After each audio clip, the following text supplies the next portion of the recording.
My sister-in-law tried to seduce me and I rejected her. Then she accused me of harassment, and my brother beat me up. My parents disowned me, but 3 years later the truth came out. And when they all begged for forgiveness, I did something they never expected. I'm 32 years old. I work as a graphic designer. And I need to tell this story because what happened a few years ago basically destroyed my family. Or, well, what I considered my family. The truth is, I still have trouble processing everything, and there are days when I wonder if things could have been different if I had seen the signs earlier. But I guess when you trust people, you never expect them to destroy you like that. I grew up in a small town in Kentucky, one of those places where everyone knows everyone and gossip flies faster than anything. My brother William is 3 years older than me, and we were super close growing up. I mean, yeah, we had our typical brother fights, but in general, we were very close. He was always like my hero, you know? The older brother who defends you at school, who teaches you to play basketball, that kind of thing. Our parents worked a lot. My dad had a mechanic shop and my mom was an accountant at a local office, so William and I spent a ton of time together. I never thought anything could break that relationship. Literally, never. Things started to change when William was like 27 years old. I would have been about 24 at that time. He met Natasha at a bar in Louisville. He had gone with some college friends, and she was there with some friends too.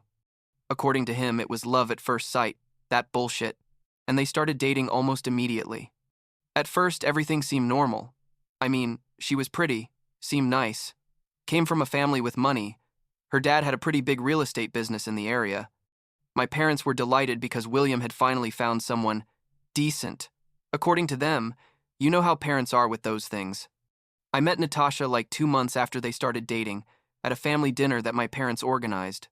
From the beginning, I thought she was weird. I don't know how to explain it well, but there was something about the way she talked that made me uncomfortable. She made kind of strange comments, like very flirty but disguised as jokes, you know what I mean? For example, she said something like, "Oh, Zachary, if William hadn't seen you first," and she laughed like it was super funny, and William laughed too, thinking it was an innocent joke. But I was just standing there like, what's up with that? My mom was fascinated with her, talking about how elegant she was and how well educated, and my dad was happy because she came from a good family and all that. About 6 months passed and William told me they were getting married. Honestly, I was surprised how fast everything was, but he was super excited, and I wasn't going to be the bitter brother who tells him to wait or something. The wedding was big, elegant. Natasha's parents paid for almost everything, and it was at a super expensive venue in Louisville. I was the best man, obviously. And throughout the wedding, Natasha kept making those weird comments. At the reception, she told me I looked very handsome in the suit, and touched my arm in a way that made me uncomfortable. But there were so many people around, and everything was happening so fast that I thought maybe I was being paranoid. At that time, I had already been dating Lindsay for like 2 years. We had met in college, and she was incredible. Still is. She worked in digital marketing and was one of the most genuine people I had ever met. Lindsay also noticed that Natasha was weird. She told me after the wedding. She said something like, "Your sister-in-law gives me a bad vibe. There's something fake about her." But I told her we were probably just being prejudiced because she was new to the family. Looking back, I should have listened to Lindsay from the beginning. She's always had good instincts about people. William and Natasha moved into a house like 20 minutes from where I lived. I had a small apartment downtown. Nothing fancy, but it was mine and I liked it. The first few months after the wedding, everything seemed relatively normal. We saw William and Natasha at family dinners. Sometimes the four of us went out to dinner or to the movies. That kind of thing.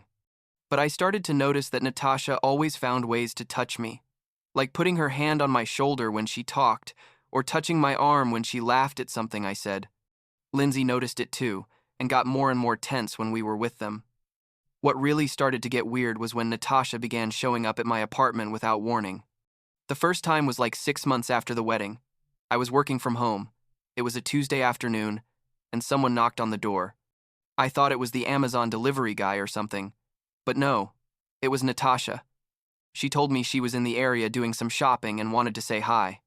It was super strange because she had never done that before, and also William was at work and Lindsay was too.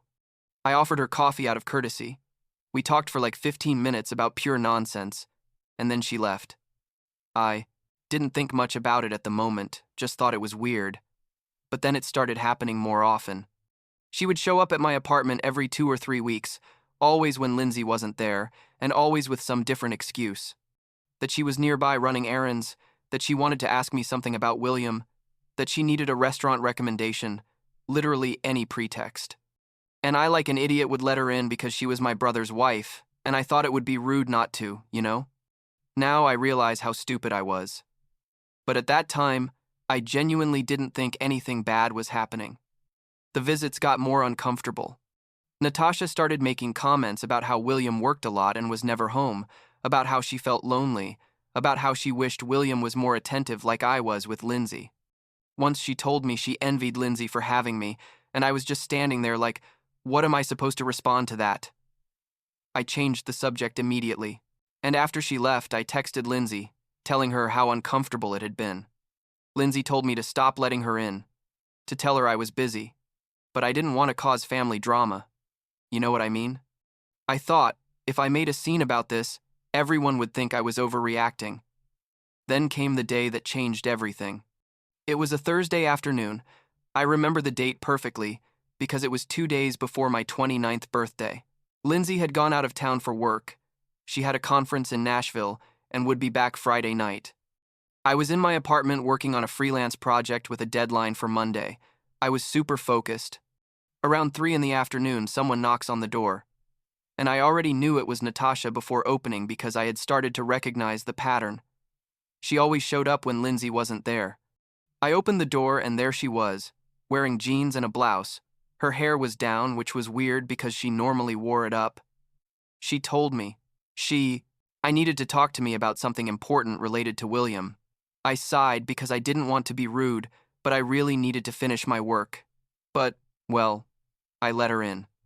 I offered her water, she sat on the couch, and started telling me that William had been distant lately and that she was worried about their marriage.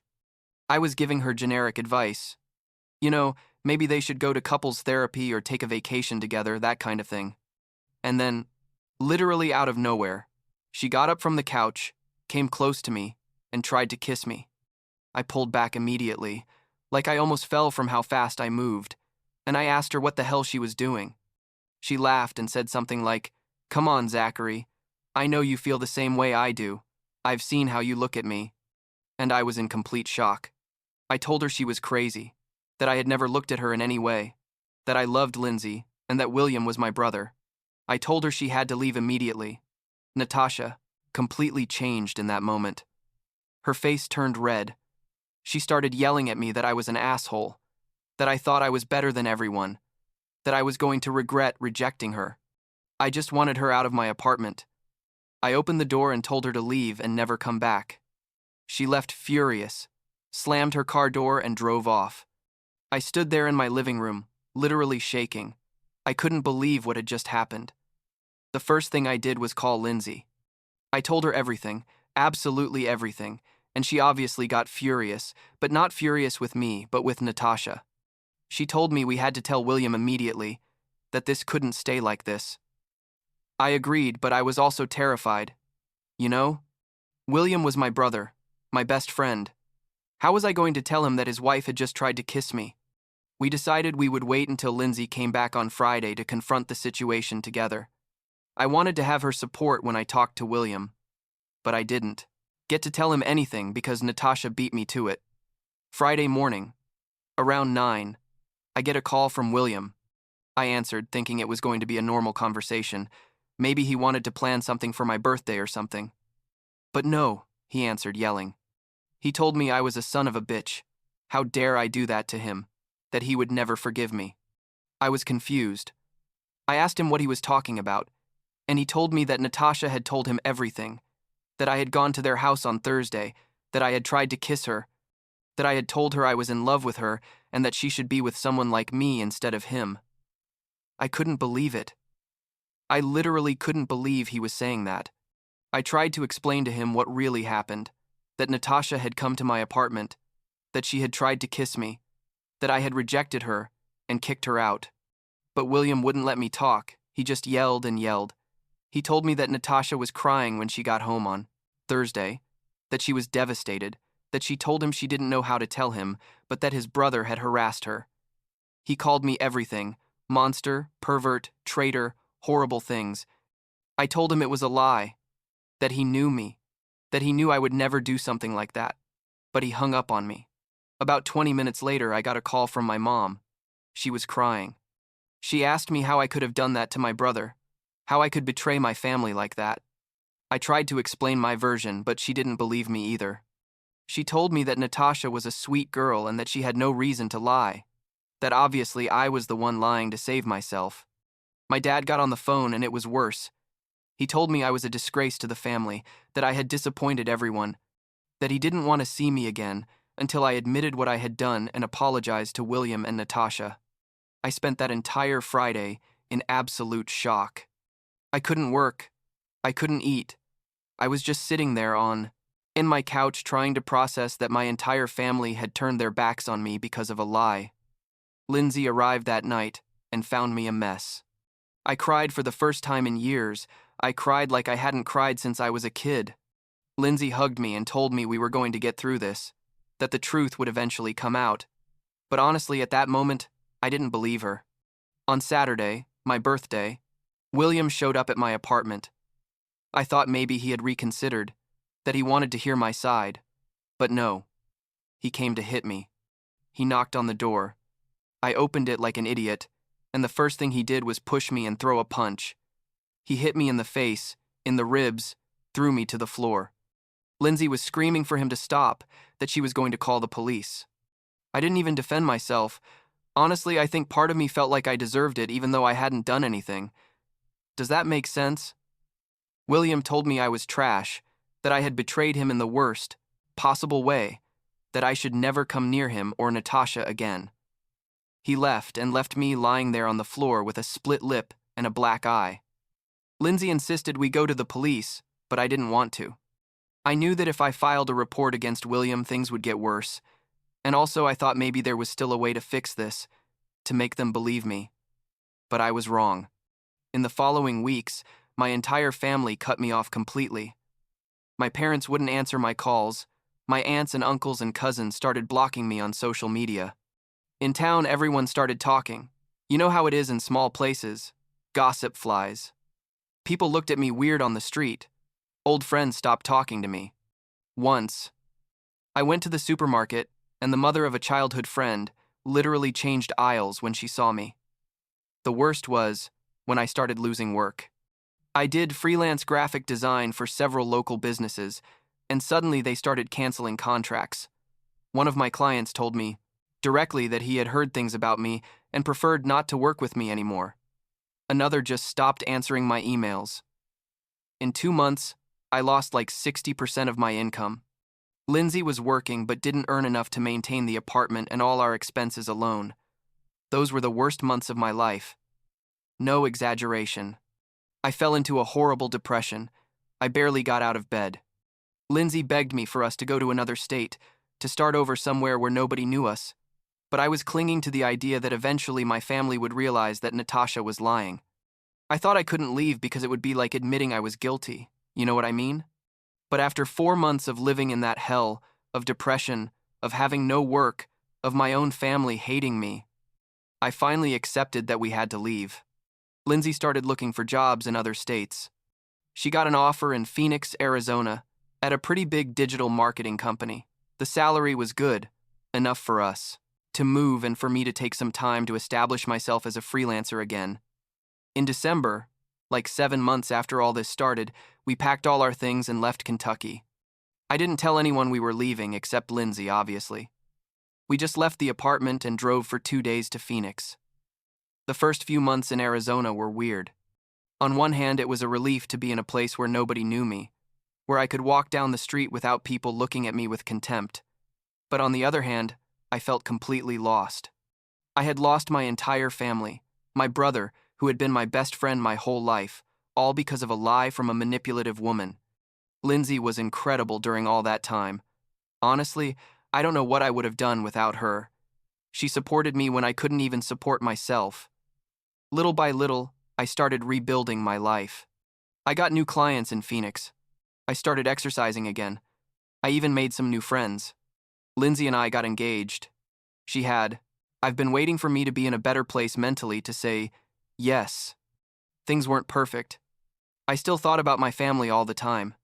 The betrayal still hurt. But at least I was functioning again, you know? 3 years passed. 3 full years without talking to anyone in my family. I had blocked everyone on social media. I had changed my phone number. It was like I had died to them and they to me. And, honestly, I had reached a point where I thought that's how it would be for the rest of my life. Without family, but with Lindsay and with the new life we had built in Phoenix. And then, literally out of nowhere, I received a Facebook message from someone named Rebecca. I didn't know her at all. I had never heard her name. The message said something like, "Hi, Zachary. I know this is random, but I need to talk to you about Natasha. I have information you need to see." At first, I thought it was some kind of joke or scam. I almost ignored it. But something made me respond. I don't know what, maybe curiosity. Rebecca explained to me that she had been friends with Natasha before she married William. She told me that Natasha had a history of doing exactly what she had done to me, falsely accusing men of harassing her or making advances when they rejected her. She sent me screenshots of conversations where Natasha admitted to lying about an ex-boyfriend, about a coworker, about a friend's brother. There were like 5 or 6 different cases, all with the same pattern. A man rejected her, and she made up that he had harassed her. I couldn't believe what I was reading. I asked Rebecca why she was telling me this now, after 3 years. She told me that she and Natasha had stopped being friends a long time ago for other reasons, but that recently she had found out what happened to me and felt guilty for not saying something before. She told me that at the time, she hadn't said anything, because Natasha had threatened to ruin her reputation if she talked, but that she didn't care anymore, that she wanted to do the right thing. I showed everything to Lindsay, and we both sat there reading and rereading the messages. Finally, we had proof that Natasha was a serial liar, that I had been telling the truth all this time. But I also felt weird, like empty. I had spent 3 years being treated like a monster by my own family, 3 years of depression and having to rebuild my life from scratch, and now I had proof, but what good was it really? My family had abandoned me. Why should I care now to prove to them I was right? Lindsay thought I should send the information to William, that he deserved to know the truth about his wife. But I wasn't sure. Part of me wanted them to suffer, for William to live with that horrible woman without knowing who she really was.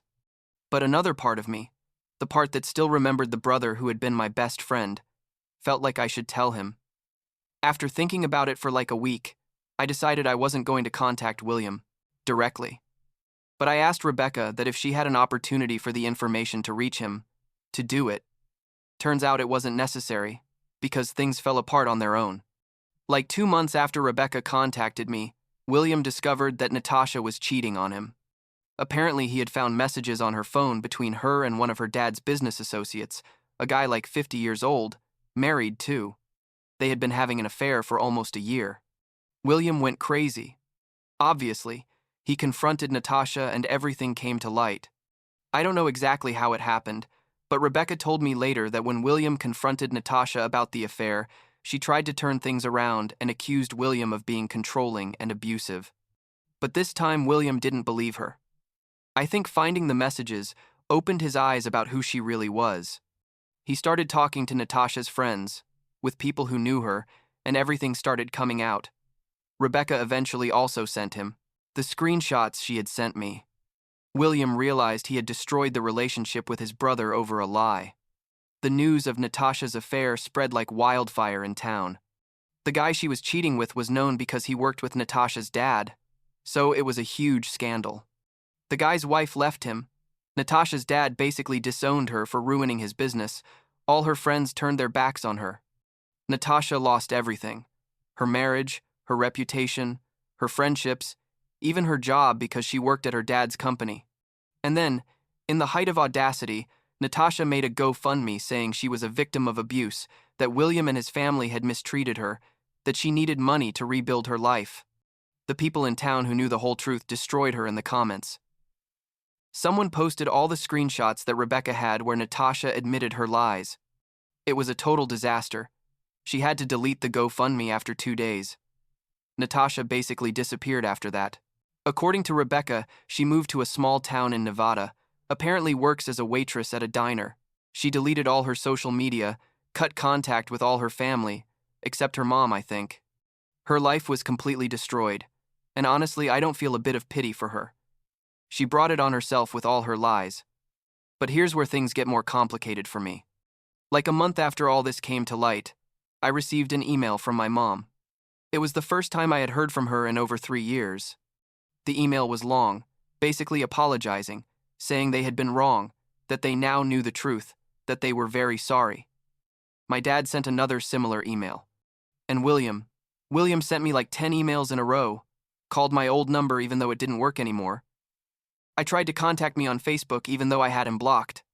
Lindsay saw one of the messages that managed to get through because he wrote to me from a new account and she showed it to me. William wrote that he was sorry, that he had been the worst brother in the world, that he had destroyed our relationship by believing a liar, that he needed my forgiveness, that his life was a mess without his wife and without his brother, that please contact him, that he wanted to fix things. My parents said similar things, that they had made a terrible mistake, that they wanted me to come back, that family had to be united, and I felt nothing. I read those messages expecting to feel relief or happiness or something, but I just felt empty. These people had abandoned me when I needed them most. They had believed a stranger instead of me. They had treated me like trash. They had allowed my life to be completely destroyed. And now that they had proof they were wrong, they wanted me to just forgive and forget and come back like nothing had happened. Lindsay asked me what I wanted to do. She told me she would support me in whatever I decided, that if I wanted to give them another chance, she would understand, but that she would also understand if I didn't want to know anything about them ever again. I thought a lot about this, literally weeks thinking about what to do. I talked to a therapist I had started seeing in Phoenix. We worked on this whole situation in several sessions. In the end, I decided to respond, but not in the way they expected. I sent an email to each of them, to my parents, and to William separately. I told them I accepted their apologies, in the sense that I understood they had realized their mistake, but that the damage they had done to me was irreparable.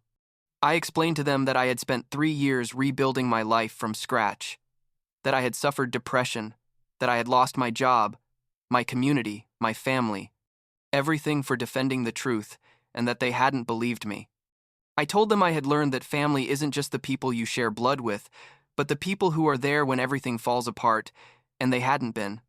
I told William specifically, and that I understood Natasha had manipulated him, but that he was my brother. He had known me since I was born, and still he had chosen to believe her and not me. That he had hit me, that he had called me a monster, that he had treated me worse than he would treat a stranger on the street. That I was sorry about what was happening with his divorce, but that I couldn't be his emotional support after what he had done to me. I told my parents that it hurt me, that they had automatically assumed I was guilty, that they hadn't given me even the benefit of the doubt, and that I understood. Natasha was good at manipulating, but that they were my parents. They were supposed to be on my side even if there was uncertainty, that they had failed me in the most fundamental way possible. I ended each email saying I wished them the best in their lives, but that I didn't want to have contact with them, that I needed to move forward with my life, with Lindsay, that I hoped they understood and respected my decision. William responded, begging me to reconsider, saying he needed his brother in this difficult time, that he was alone and destroyed. My parents responded saying they understood I was angry, but that eventually I should forgive because we're family. And there's that word again, family, as if that fixed everything, as if the fact of sharing blood erased years of betrayal and abandonment. I blocked them all, everywhere. Email, social media, phone, everything. I asked Rebecca not to send me any more updates about anything related to them, and I focused on my life here in Phoenix with Lindsay. We got married 6 months ago. It was a small wedding with friends we've made here, without family on my side, obviously. Lindsay looked beautiful, and I was happy, genuinely happy, for the first time in years. Sometimes I think about William, about how close we were when we were kids, and it hurts. I'm not going to lie and say it doesn't affect me, because it does. But I also know I made the right decision. You can't have a relationship with people who abandoned you when you needed them most, no matter how much they apologize later. Trust once broken that badly doesn't get repaired, it just doesn't work that way. My life now is good, peaceful. I have my graphic design business running well. Lindsay has a job she loves. We're thinking about buying a house next year. We've talked about having kids eventually. And when we do, those kids are going to grow up knowing only Lindsay's side of the family, who, by the way, are wonderful people who have welcomed me like a son from the beginning. Last week, Lindsay asked me if I ever regret cutting contact with my family. I told her the truth, that I don't. That at first it was difficult, that it hurt like nothing I had felt before, but that now I feel liberated. I don't have to carry the weight of people who showed that their love was conditional, who were only there when it was convenient for them. I've built my own family here, with Lindsay, with our friends, with the life we've created together, and that's enough for me.